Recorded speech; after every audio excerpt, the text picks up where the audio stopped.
dos potencias mundiales enfrentadas entre sí. Las dos guerras mundiales, y en especial la segunda, desencadenaron la llamada Guerra Fría, que enfrentó a los Estados Unidos con la Unión Soviética, y secundariamente el bloque occidental o capitalista con el bloque oriental o comunista. La fecha de inicio suele marcarse con la doctrina Truman en 1947 y el fin de la Guerra Fría en 1991, con la disolución de la Unión Soviética. Y 44 años de conflicto mundial dan para muchas cosas, así que analicemos cómo nos afecta en la actualidad que haya tenido lugar la Guerra Fría. Este periodo de la historia se caracteriza por una tensión política y militar entre ambos bloques. En total, se pueden enumerar más de 100 conflictos y guerras relacionados con la Guerra Fría, en los que murieron millones y millones de personas, y además dejaron cambios políticos y geográficos aún presentes en la actualidad. Entre los que más destacan están la Guerra de Corea, que partió el país entre el norte comunista y el sur capitalista, la Guerra de Vietnam, con la victoria de los comunistas después de 19 años, la Guerra Civil de Angola, que duró 26 años, la Guerra de Afganistán, donde los soviéticos terminaron por retirarse, y las guerras yugoslavas, las cuales provocaron la disolución de Yugoslavia a lo largo de los siguientes años, y en lo que hoy en día son 7 países distintos: Bosnia, Croacia, Serbia, Kosovo, Montenegro, Macedonia y Eslovenia. Por no olvidarnos del genocidio camboyano, donde los Jemeres Rojos acabaron con la vida de unas 2 millones de personas para así conseguir instaurar el comunismo en el país, o por el otro bando, el genocidio indonesio, donde se asesinaron a más de medio millón de comunistas y simpatizantes. El legado del conflicto de la Guerra Fría no es fácil de borrar, ya que muchas de las tensiones económicas y sociales que se explotaron para alimentar la competencia de la Guerra Fría siguen siendo en algunas partes del mundo aún graves. Además, el colapso de gobiernos en zonas anteriormente controladas por comunistas provocó nuevos conflictos civiles y étnicos en dichos países.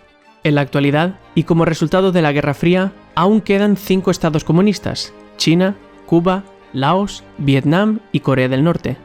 Con el fin de la Guerra Fría, una gran cantidad de dictaduras finalizaron su existencia, dando paso así a nuevas democracias alrededor de todo el mundo. La Guerra Fría fue también el origen de diversas organizaciones mundiales, entre las que se encuentran la OTAN, del bloque occidental, el Pacto de Varsovia, del bloque oriental, el Movimiento de Países No Alineados, la SEATO, la CENTO y la OIEA. Hoy en día tan solo estas dos siguen vigentes, siendo además la MPNA el segundo grupo de estados más grande del mundo, tan solo por detrás de las Naciones Unidas. El gasto militar de Estados Unidos durante la Guerra Fría fue de unos 8,5 billones de dólares, lo que equivale a un 10% de su PIB acumulado entre los años 1947 y 1991, que fue de un total de 83,3 billones de dólares.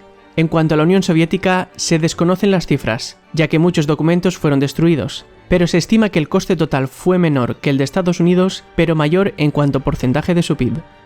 Pero aparte de las terribles pérdidas humanas y económicas, la Guerra Fría dejó un gran legado de innovación que hoy en día seguimos usando. Durante este conflicto, los mandos militares estadounidenses buscaban un sistema de comunicaciones informáticas descentralizado, sin un núcleo central en concreto que pudiera ser atacado y destruido por los enemigos, provocando así un colapso de toda la red instantáneo. Tras años de investigación, en 1969 se mandó el primer mensaje con éxito entre 2 ordenadores a través de la llamada red ARPANET, la cual sería la precursora de la actual red de Internet. Imaginaos vivir sin este canal.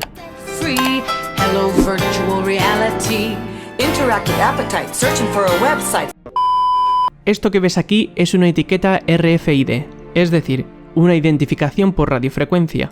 Para entendernos, esto es lo que hace que piten las alarmas si intentas robar un producto en una tienda. Sirve para pagar los peajes a distancia sin tener que detenerse. Está presente en los pasaportes electrónicos, te permite pagar con tu tarjeta de crédito sin contacto, se ponen en los microchips que sirven para identificar a tus mascotas y se usa también en muchos otros ámbitos, como por ejemplo en la logística, en la medicina, en los deportes y en instituciones públicas. Y todo esto se lo debemos a los soviéticos.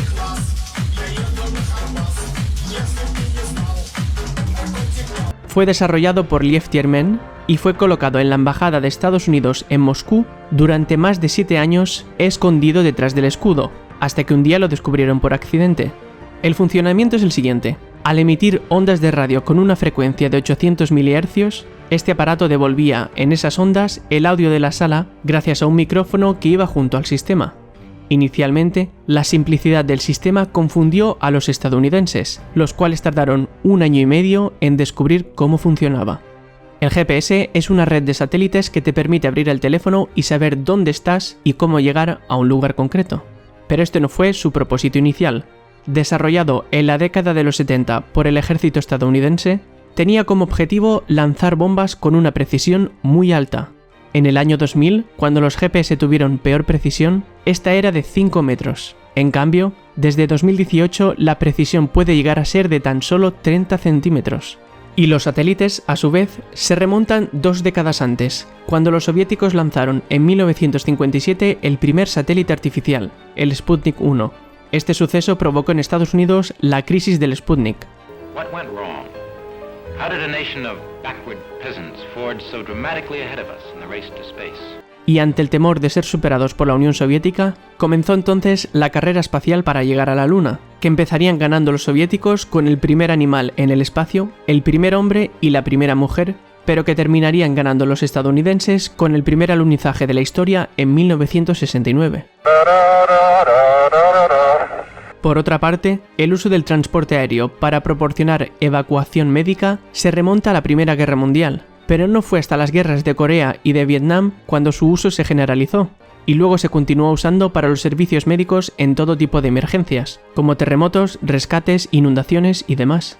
Hasta 1950, la sangre se almacenaba en los bancos de sangre en botellas de vidrio que eran pesadas, poco manejables y se podían romper. Pero fue en ese año que 2 científicos estadounidenses introdujeron el uso de bolsas de plástico para su almacenamiento en la Guerra de Corea, y desde entonces es el método usado hasta la actualidad. Además, sin la Guerra Fría nos habríamos perdido películas como Una mente maravillosa, Doctor Strangelove, Watchmen, Goodbye Lenin, Apocalypse Now, Forrest Gump. My mom always said life was like a box of chocolates. La chaqueta metálica o Rambo, entre otras muchas. ¿Cuál es tu favorita? Déjalo en los comentarios.